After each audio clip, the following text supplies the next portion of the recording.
الصلاة والسلام على رسول الله صلى الله عليه وسلم. السلام عليكم ورحمة الله وبركاته. كم نجا في رزقتني جرجرني بعدنا في نجا نسنا جسني ما لنا زبطة أنجر الحمد لله بهذا ربي. أكم مارد جرتين جريني بعدنا في أرى كبيت كافي نفوق في سومالي جدا. Fiidiyoon tun yeroo inni na gadhiise akka namni koomentii naaf hin barreessinetti koomentii namni barreessuu hin danda'u. Maaliif mee namni fiidiyoo tan gartan hadaraa naaf rabbiif jecha isiniin jaaladha waan tanaaf ibsaatii addaan na baasame akkasiin addaan na baaftaniin godha fedha.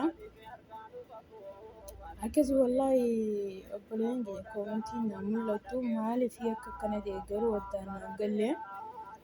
Sana wallahi jira alhamdulillahi akka musiyyoo maaliif jirtanii haalli jireenyaa anjira galata rabbii uummata na qofa mee addaan na baasanii sagalee fiyyadama dhageessa hundi keessan isinitti imaanaa godhe rabbii wajji salawaatas asumaan hin dagatina nabiyyii keenya irratti sallallahu alaihi wasallam salawaata nabiyyi rabbisuu hin dagatinaan isiniin ja'a asumaan obboleen kiyya qaalii fi gaarii jaalatamaa fi kabajamtoota.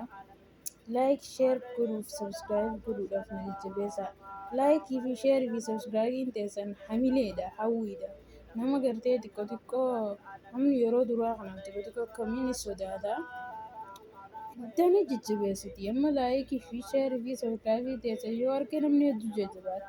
Oromoo biyya akka afaan kana jajjabeessu akka wal bira dhaabbannee hamilee walitti goonu isin irraa jaaladha. Hamileen aggoodha bakkaan akka isin nageessanis cimaan isin irraa fedha hedduun isin jaaladha.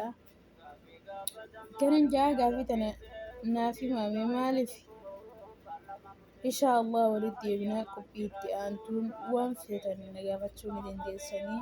Ammas namneen Suudi Arabiyaa keessa jiraatu kana wajjin waan kana dalaguu fedhu kan afaan Oromoo bal'isuudhaaf hawwii qabu raqama kiyyaa siifin kennaa alaaxuula irraan argachuu dandeessaa koomentii jalan kaa'aa. Akkasii alaaxuula raqama kana irraan ni argattaa bakka feetee Suudii fasanneen dhufaa waliin waan kan jabeessineen siin jedha dhalaa ta'us dhiira ta'us.